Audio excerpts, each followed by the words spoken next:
وہ اعلیٰ حضرت محمد رضا خان بریلوی رحمۃ اللہ علیہ، آپ رحمۃ اللہ علیہ سیدوں کا اتنا ادب کیا کرتے، اتنا ادب کیا کرتے۔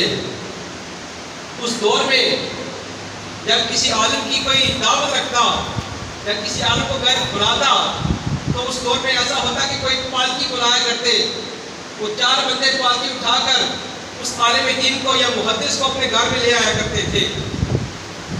تو اعلیٰ حضرت امام احمد رضا خان بریلوی رحمۃ اللہ علیہ کی کسی بندے نے دعوت کی، فرمایا یا حضرت میں نے آپ کی دعوت کی ہے اور فلاں وقت میں آپ کے گھر میں پالکی بھیجوں گا، آپ نے اس پر بیٹھ کے میرے گھر میں تشریف لانا ہے۔ امام احمد رضا خان بریلوی رحمۃ اللہ علیہ بات طے ہو گئی، وعدے کے مطابق پالکی آ گئی۔ آپ جب پالکی پر سوار ہوئے، پالکی تھوڑی سی چلی تھی، آپ نے کہا کہ پالکی کو نیچے رکھ دو۔ پالکی نیچے رکھی تو آپ نے کہا کہ مجھے قسم دے کر کہا کہ مجھے بتاؤ کہ تم میں سے سید کون ہے، تم میں سے سید کون ہے؟ سارے چپ کھڑے ہیں۔ اعلیٰ حضرت کا عشق دیکھیے، سرکار سے محبت دیکھیے کہ اگر سرکار کی نسل میں سے کوئی بندہ بھی ہو تو آپ نے خوشبو سے پہچان لیے کہ سرکار کی نسل سے کوئی بندہ جو ہے وہ میرے پاس ہے۔ پوچھتے ہیں کہ بتاؤ تم میں سے سید کون ہے؟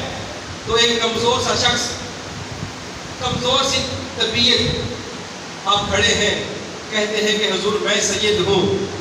آپ رو پڑے، اتنا روئے، اتنا روئے، کہا کہ آپ نے یہ کام کیوں کیا ہے کہ کل میں اگر بروز قیامت سرکار کی بارگاہ میں جاؤں گا تو اگر سرکار علیہ الصلوۃ والسلام نے مجھ سے یہ سوال کرے کہ احمد رضا کیا میرے بیٹے کا کندھے اس وجہ سے کہ تم اس پر سواری کرو، تو میں سرکار کی بارگاہ میں کیا جواب دوں گا؟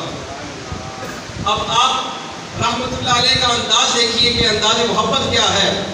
آپ کہتے ہیں کہ اب اس بات کا ازارہ اس طرح ہوگا کہ آپ جو ہے وہ پالکی پر بیٹھے تو میں اس کو کندھا دوں گا، آپ پالکی پر بیٹھے میں اس کو جو ہے وہ کندھا دوں گا۔